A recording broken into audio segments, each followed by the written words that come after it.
folks, it's David here with this week's episode of Heart and Hand Extra. That's when we look back at Rangers' midweek match with Kilmarnock and look ahead to the weekend's tie with St Mirren. And of course, if we're talking Paisley, who better than the failed City of Culture's Paisley Rose himself, Mr David Marshall. Hello there, sir.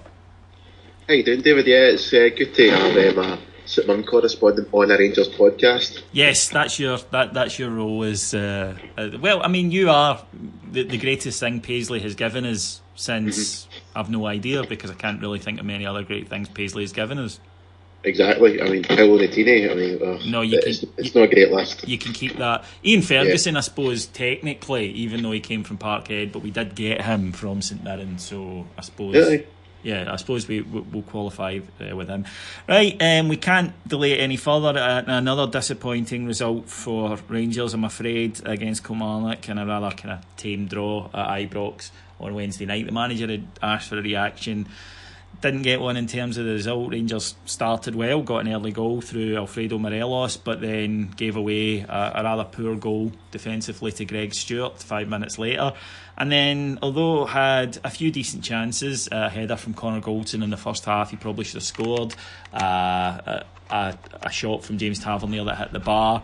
Second half, Scott Arfield's missed a really good chance after a stramash in the box, but ran out of ideas, changed it a few times. But the last 20 minutes, though, I felt Rangers, we lost our discipline. Kilmarnock, who, were time wasting and trying to break the game out in niggly fouls, I thought Rangers fell for it completely. And the last 10 minutes, if anything, Kilmarnock were more likely to score than us. I thought our players had started to feel sorry for themselves, and it was gone. I'd agree with most of that. Quick qualification, I didn't watch a game live last night. I watched it this afternoon all the way through, and to be perfectly honest, I was phasing in and out at points, but yeah, I'd agree. You were looking to come at this game and get a bit of reaction, but Kilmarnock are a decent side. I don't think when you're looking for a reaction after a poor result, they're the easiest team in the league to play in that sense. But even so, I was quite disappointed with what I saw. You're right though, we did make a few decent chances. The Arfield one in the second half, I don't know how he doesn't biddy that, or at the very least get on target. The thing for me, David, though, is when I was watching the game this afternoon, the worrying thing for me is, are we becoming easy to play against? It seems if you play against us and you just sit deep and try and let us break you down, that we really struggle to do that. And this, in the Scottish League, that's a real concern, because that's how the majority of teams are going to play against us. Simple answer is yes. Yes, we are. And that's something I think we need to do. I honestly don't think anyone could argue against that teams playing a low block against us with very little ambition, and low blocks are nice, inverting the pyramid term, but let's call it what it is: park the fucking bus.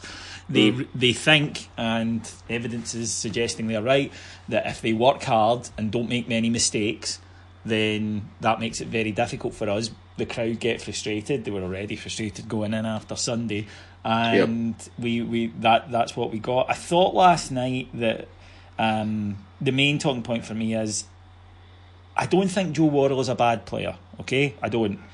But I don't get what Niko Katic has done to be left out of the side so consistently for him. And I'm not sure I see what the manager sees in Worrell that he doesn't see in Katic. Am I being a little harsh there? And listen, if anyone's listening saying, you're saying Worrell's rubbish, I'm not. He's a perfectly competent defender. I just don't quite get why Niko Katic has been banished. I agree with that. I think Katic has been fairly unlucky to be left out the team recently. I mean, he had a poor game at Hamilton the other week. He had a very poor game, but apart from that, he's not really done much wrong at his short time at Rangers. In terms of the two players, I don't think there's a million miles a difference in quality. I think Katic is very popular with the support because of his early run and the early European run as well, but out of the two of them, personally, I probably prefer Katic, and I'm sure there's a lot of people that agree with me with that. But I think it's just simply the case that Worrell's the manager's boy, and he's the one he prefers, so he's the one that's going to get the nod more often than not. Like I say, I find that one a little puzzling. A concern for me last night was, again, and it was a concern on Sunday, and I haven't been bowled over at all by him this season is John Flanagan at left back. Now, in his defence, he's not left-footed, and that's always, I think, a problem. You need to be an exceptional footballer, I think, to overcome that. But he gets done for pace a lot. I think we all accept that going forward isn't his strength, and that's okay. But the feeling that we had at the start of the season was he's a good defender. But quite often now, I'm noticing Chris Burke done him a few times last night. I'm like you, I watched the game again this morning. It was right in front of me in the Govan, and look, it seems to be that if you knock the ball past him, you're probably going to get on the end of it. And again, that's partially because he's turning the wrong side for him. But he ended up getting hooked at half-time after a bit of a horror show. I thought Mackay Stephen gave him a toasting at the weekend up until Worrell really went over and dealt with it. And if Barisic's injury is going to keep him out for a wee while, I think this is an area we need to address, because Kilmarnock targeted him last night, not only when they had the ball, their attacks went down there, but when they didn't, they allowed us no pressure on him. They would block up the Tavernier side, because clearly you don't want Tav busting forward. So he has become, I think, a target for sides, and it was noticeable last night. It's an issue where the left back area is certainly an issue. Flanagan, I'll put my hands up straight away and say he's a guy I didn't want the club in the first place, but since he's been here, I can't really say I rate the guy at all. I think he's at times could be competent enough, but when you're going to need to rely on him to play, 2-3 games in a row, I just don't think he can be relied on. The guy has no pace, which has been evident from his entire time here, and his positional sense for me is absolutely shocking as well. Now that could come for the fact he is playing, in the opposite side than what he's used to, but you're right what you're saying, teams that have already latched onto this, he is absolutely a weak link in that team, and I think the longer he plays there, and if we don't address it, we are going to get punished for it. Yeah, that's my concern, that it does look a wee bit square peg round hole, and when teams are probing us for weakness, then that's when I think that they've spotted the good manager in Steve Clarke, and it was quite clear to me that was something he'd done. Although I will give Stephen Gerrard credit, because he did realise that, and at half time hooked him. But the main issue, it was the same at the weekend, it was the same last night, is creativity, and we don't have an awful lot of it. We play the 4-3-3. I thought last night that Ryan Kent looked shattered. I thought watching the game, and he's been really good for us this season. I love Ryan Kent, but he just looked shattered last night. And on the other wing, Daniel Candeas is an interesting player, because you always get a shift out of him, and we did again last night. And he helps James Tavernier so much in his defensive game, and he is capable of doing good things going forward. But I prefer him in a game where we need a shift. So this might sound a little strange, but I would always have him in my team for a European game. But I think in a game, or a game, at Parkhead or whatever, but I think in a match where you really need creativity more than work rate, I worry a little bit about him being in the front line. And last night the front three, or the wide two, didn't create much for Alfredo Morelos, who started well, and then I thought got and kept fighting very hard and was one of our better players, but had very little to work on. And there's something not right about the midfield. Heart and hands on Lasana Koulibaly isn't in the best of form at the moment, and the balance just doesn't seem right to me at the moment in that midfield. And we're predictable. Well, absolutely, that's the problem. Your point about Ryan Kent looking tired, I totally agree with that, and I don't know, I think we're putting so much emphasis, and basically if Ryan Kent isn't at the races, then we don't create very much. Candace as well, you're right.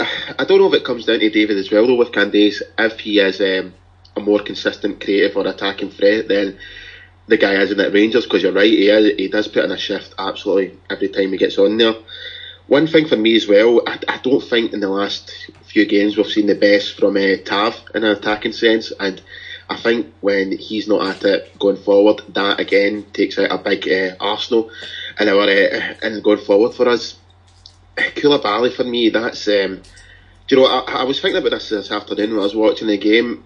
I know they're two totally different players, and I'm probably being very harsh here on Koulibaly with bringing this up, but I'm seeing a lot of what happened to Nathan Adua when he was at Rangers. He started really brightly, looked like a good creative player, then he got battered about a couple of times, and then just totally fell out of it up here. That's probably a wee bit harsh, but I'm seeing similarities here, and what that guy brought to us when he first came to the club. He looked superb, he looked a sensation, but since flying off he got injured against St Mirren, he's just not seen the races. Our midfield at the moment is worrying, because that's the area of the park that we invested most into over the summer, and they're just not bringing the goods. I think Scott Arfield has been overall slightly disappointing as well. I think he can flatter to deceive a lot as well. He is a goal threat, but I think he falls out of games too much as well. I think Scott Arfield's done well overall, and I think we're a much better team when he's in it. But I think that he didn't look fully fit last night. He's just coming back from injury, and the sharpness wasn't there. We've played a lot of matches, and last night it looked it. And as I say, the last 20 minutes they got frustrated. And don't get me wrong, the referee last night was a shocker. Just dreadful referee.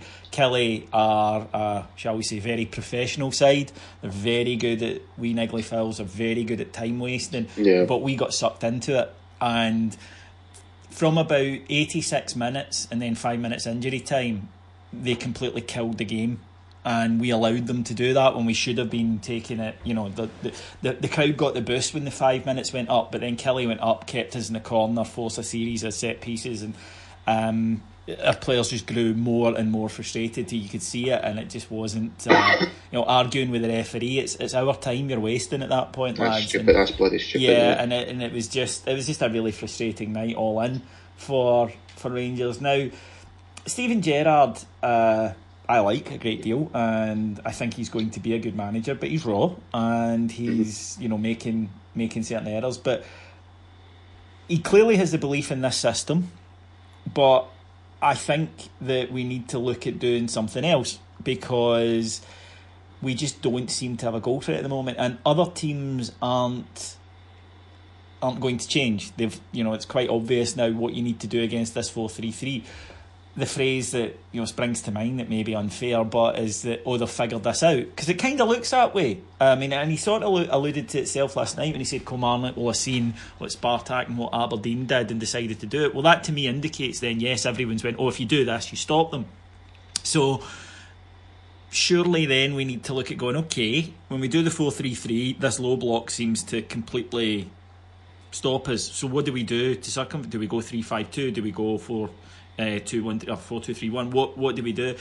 And I think we now need to look at that as well as personnel. So we'll start with formation, and then we'll come to guys like Grezda, £2 million. We've barely seen him. Yes, he's been injured, but last night the team looked utterly devoid of freshness, and you're looking at the bench and saying there are players on there that haven't played as much. Do we need to think about A, how do we get them into the team, and B, what do we do when they're in there to beat what we know we're going to come up against? Yeah, on that point, David, before we came on, I was checking my emails and got an email for the club, their web news, and it was a match report from last night, and I had the headline of Rangers stutter against Kilmarnock. I disagree with that, because I don't think last night's result was a great surprise. I think it's very much indicative of our form the last wee while. In terms of Gerrard, I'm like yourself. I like him a lot. I think he has a lot of the tools you need to be a success as a manager, but he is, in managerial terms, very raw, very young. So again, I'm looking to the guys beside him, Gary McAllister and Michael Beale, to kind of help him along there. If things need to change, and I'm sure the management team are having these kind of conversations, I hope they're having the discussion that, right, so how do we go about changing this? This system that we've got seems to be, and I think you're right when you're saying it looks to it has been figured out. So how do we go about changing it? It's not simply a case of do plan A better. That doesn't work. It doesn't work, no. It simply doesn't. The guys that we've still got come in, Grezda and whatnot, it's frustrating from a fan's point of view, especially with ourselves, when we spent so much money. £2 million is a lot of money for Rangers, and we've saw very little from them. I think frustrating to remain key at the point, because I think overall the club is still in an optimistic place. The one thing it does worry me, David, as you talk about the team looking tired, and you're right, we have played a lot of football to this point, but that worries me because it's November and we're in a point right now where it looks, likely that we could have European football going into after Christmas. That's not going to help if we look tired now, and we're still going to be fighting on, the League and Scottish Cup to fight for as well. Two competitions that we have ambitions of winning. So we're looking tired in November. It doesn't bode well for what we've got coming into the new year. One of the things that I noticed today from the social media reaction, you always expect it on the night after the game, but today an awful lot of negativity, and I wonder if our circumstances these last 6 years have heightened that, because I think that while we sit and we discuss, quite rationally, I think the Rangers support are very mature about stuff like that. In the cold light of day, we'll sit and we'll discuss, formations and structures and what we need to do and where we are and the context around it. In our heart of hearts, what we are looking for is a manager who just comes in, maybe experiments a bit in the first few weeks, and then we just start winning and we keep winning, and that's what everyone's after. And I'm not sure that that's realistic. I don't think any manager without significant investment, and I mean heavy duty, go out and blow away the competition investment, I'm not sure there's any manager who can come in and deliver that. I think any manager, we might not like to hear this, but I think that we're a minimum 2-year project to get right, and that means there'll be nights like this and weeks like this. But then on the other hand, while I'm thinking that and going, well, we need to give time, I understand the reality of the situation, and I know that, for instance, if we don't get a result at the weekend, then it will be pitchfork and burnings time. And I totally get it, because don't get me wrong, while I'm, as I say, cold light of day, able to sit here and say this, when I was leaving the stadium last night, I was fucking raging. So it's one of the unfortunate products of what's happened to us. I agree with that. I think it comes down to two things. Firstly, that we're Rangers and we win, and that's the bottom line. And if we don't win, something's not right, which is clearly been the case. Something hasn't been right for some time. But then I think critics of that will say, well, that's an entitled attitude for the fans to have. I don't really think it's entitlement. I think it's more just frustration and a lack of patience because of what we've went through the last 6 years. I think the patience within the support has pretty much ran out, and that might be unfair in Gerrard, because I'll agree, I'm absolutely wanted Gerrard to come in here and just be a sensation and blitz all in front of him, but football doesn't work out like that most of the time. I think you're right as well. I think as frustrating as it might be, the progress that we're going to make might just be baby steps, and that might mean we need to still take further pain before things get to where we are. It might mean that we don't win the league this year. It might mean Celtic get 10 in a row. But ultimately, if what we're doing now leads to our 55th league title, then we just need to grit our teeth and get on with it. I think that doesn't mean, that we accept pish or absolute, getting beat every week. Gerrard isn't above criticism. Absolutely nobody at Rangers is above criticism, in my opinion. But I just think it's going to be a case of, as I said, baby steps. But if it leads us to our ultimate goal, listen, I think they're more worried about us winning 55 than we are them winning 10 in a row. I'm more concentrating on what we're going to do in the future in the next 5 years. But as I said, it might take a wee bit of pain. Do I still think we're going in the right direction, though? Yes, but it is going to be that case, although we're still going to have nights like this in situations where things aren't always going to go our way. It's not just going to be a clean break from the past when everything is just going to flick a switch and everyone's just going to go 100% Rangers' way. Of course, while I agree with everything you said there, I do know that if we don't win on Saturday, I'm going to be going out looking for cats to kick. So will I. See, I'm the exact same as you, David. There's a hypocritical element to me here that I'm sitting going, no, we need to be calm and let's look at it. That's okay on the Thursday, but I know what I'll be like on Saturday. It'll be this fucking game one. This mob of pish beat them, Rangers. It's like Sunday there, when we get beat by Aberdeen, I was away covering the women's team. We got hammered 7-0 against Hibs. I was fucking freezing. Came out the ground, literally just as I was leaving the game, my phone buzzed, Aberdeen won, Rangers nil. I wanted to fling it so far to fuck, and the rational side of my brain was not getting listened to whatsoever. All else because, fuck's sake, Rangers, why are we not beating these shagging bastards? I want to win a fucking trophy. Yeah, that's it, and that's why I'll sit here and go, yes, we need to do, and stroke my chin. But then at the end of the day, I know what I'm like, and heart, so I totally get every other Gers fan who feels like that at this point. One thing that has been mentioned to us by other podders and certainly by listeners is that possibly the manager is a little bit too critical of the players publicly, and the reason for that is that he, of course, said what he said after the weekend. Didn't seem to get the reaction last night, and the worry is if you go off on the players publicly, then you'll stop having that reaction. Personally, I see what they're getting at. I feel his comments aren't quite that incendiary yet. I think he's more just honest. But is there a case for saying, look, Stevie, you maybe have to dial it down a wee bit because you can't just keep coming out and saying this. You need these guys to do your turn. But firstly, I don't think he's quite there at that point yet where he's gone overboard or gone too far. But let's say, he does get to that point. There's a rational side to my brain again, David, that's agreeing with the guys and going, right, I can see where comfy and why that have a negative effect. But then there's the other side of me going, your Rangers players, deal with it. And if you can't deal with it, you don't deserve to be at the club. Yeah, that's sort of where I am as well. I kind of... Plus, I don't like when a manager tries to tell me what I saw wasn't what I saw. I think it's pointless, and I agree with you that if they can't respond in the right way, I think it's more on them than on him. But I can see the point of, well, Alex Ferguson didn't criticise his players in public, which is a myth, incidentally. What Alex Ferguson did was, if someone else criticised them, he would defend them.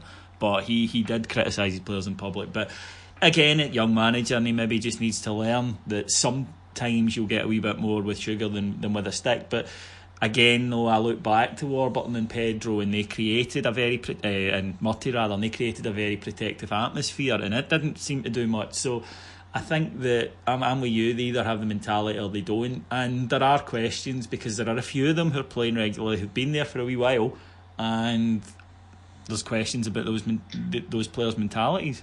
See, on that as well, David, just in terms of Gerrard, I don't think I'm breaking the ground here by saying that none of the players at Rangers are good as Steven Gerrard was as a player. So I can imagine that could be quite frustrating for him on the sideline, just standing there going, why are these cunts not as good as me? Why are they not doing what I told them? That's another thing that at an elite club, if a manager tells the players something, they generally will be able to take it in because they're top level players. Whereas you're right, he's dealing with guys who just don't have that and maybe don't have the tactical or the ability to do it. And I think it's interesting that you mentioned Worrell being one of his boys. His main two are obviously Tavernier and Morelos, and I think it is partly because they do what he tells them.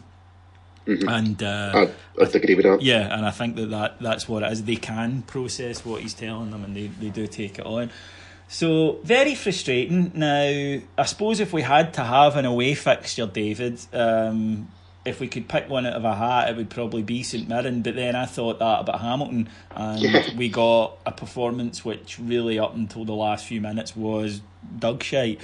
So... tell us a little bit. I mean, St Mirren really they've changed manager. Bar one draw with Celtic, they've had a fucking awful season, mate. What are we going up against this Saturday? We're going up against a side who are of middle of the table championship quality. That's just the way it is. Championship quality? No, not Premier League. No, that's a big statement. Yeah, well, I think to qualify that a wee bit, I think the difference in quality between the top end of the Championship and the bottom end of the SPFL is minimal, to be honest. I've said before, when I've been on here a few times, the relegation scrap in this league is going to be an absolute dogfight because there are 3 or 4 teams in the league who are simply just really poor teams. And you look at last night's match, Motherwell against St Mirren. I was at the Motherwell versus St John's game 2 weeks ago. I was working, I didn't go there for pleasure. And I've watched a lot of games at a lot of different levels, and that was this season, and that was by far and away, hands down, the worst game I've watched this season, easily. Motherwell are a poor team. They turned up in Paisley last night and turned over St Mirren 2-0. I think that speaks volumes of the quality of St Mirren. Stevie Hannigan was saying to me the day that are they a team that's unbalanced? And I said, well, kinda. They're balanced in the way that they're poor quality throughout their team, but they've got absolutely nothing up front. They've it all comes back to what they've done in the summer. They brought Stubbs in there and gave him free rein to make his own team, which really from a running a club point of view, if you bring a new manager in, you need to let him bring about his own ideas. Cough Pedro.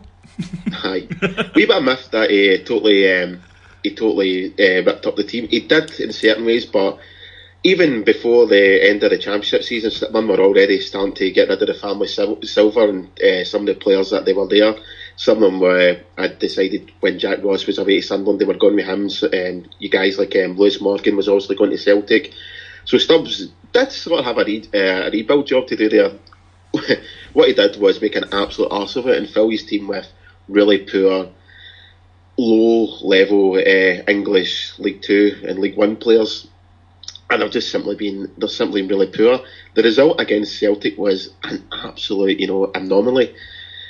The Celtic were absolutely shocking that night, to the point where a good team would have beaten them. But St Mirren have just been awful throughout this season. I've watched a lot of them, obviously, with my working for St Mirren TV, and every week they just seem to outdo themselves and how poor they've been. Oren Kearney is I watch my Northern Irish football as well. He's a guy I like, a guy I rate. He's a good coach. I don't think it can be overstated just what a big job he's got there though to turn that around.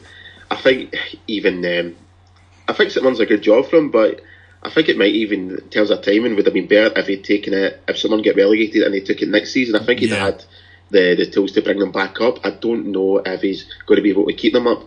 Only saving grace for St Mirren really is that Dundee seem to be even poorer than they are. That's St Mirren's only victory this season, a 2-0 win over a 2-1 win over Dundee Love Street.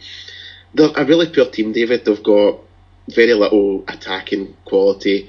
They're a bit of a bomb scare at the back, but there's that wee niggling feeling in the back of my head, David, saying I know exactly how they're going to play. They're going to sit in, do this low block that you talk about. So all the emphasis is going to be on us to break that down. See, it's been this type of week that hearing that, I'm just sitting going, oh, for fuck, the dread is actually building rather than... But it is a grass pitch, right? Oh yeah, it's to be fair to St Mirren, their pitch is absolute top quality. Right, okay. Well, look, there's no excuse. David's laid it in the line there. This is a piss poor team. Rangers have to go and beat them. And while we've spoken about patience, long term, all that stuff, Rangers have got to go and. I mean, there is no alternative here. Rangers have got to win. Otherwise, there is going to be an explosion, and I don't think that it will be an unjustified one, David. No, we will win. Or we won't win this game. St Mirren won't win it. If St Mirren end up taking anything from this game, it'll be because of what we've done or what we've not done. There's absolutely no excuse for not getting the right result from this game. This is a game that, on paper, should be ideal for us. Again, on paper, I'm expecting us to go to Paisley on Saturday, put in a really good performance, get a few goals as well. Really, we should be looking at a 3 or 4-0 victory. And that'll set us up looking on to next Thursday and get a bit of confidence back in the team. There's absolutely no excuse for not getting a decent result here. Okay, well, I hope that's filled you with confidence, folk, rather than fear as with me. But I'm going to say Rangers will. I can't have too much faith. I'll go Rangers to win 2-0. David? Fuck it, I'll be confident. 4-0 Rangers. 4-0 Rangers. Okay, split the difference, folk. Get your coupon on for 3-0. At the weekend. Now, if you want to hear more from us here at Heart and Hand, then visit our Patreon site, patreon.com/Heart and Hand, where we have new shows going up every single we've got 4 or 5 new shows going up every single day, including yesterday. You've asked for it for a long time, but the return of the original gangsters of Heart and Hand with myself and Scott Vandenacker on the imaginatively titled David and Scott Show, where we don't discuss a lot of football, but we did discuss Halloween, why young people are cunts, and that fucking Queen film. So entertainment abounds if you want to head over to there. Just $1.99 per month or $3.99 per month for the full package.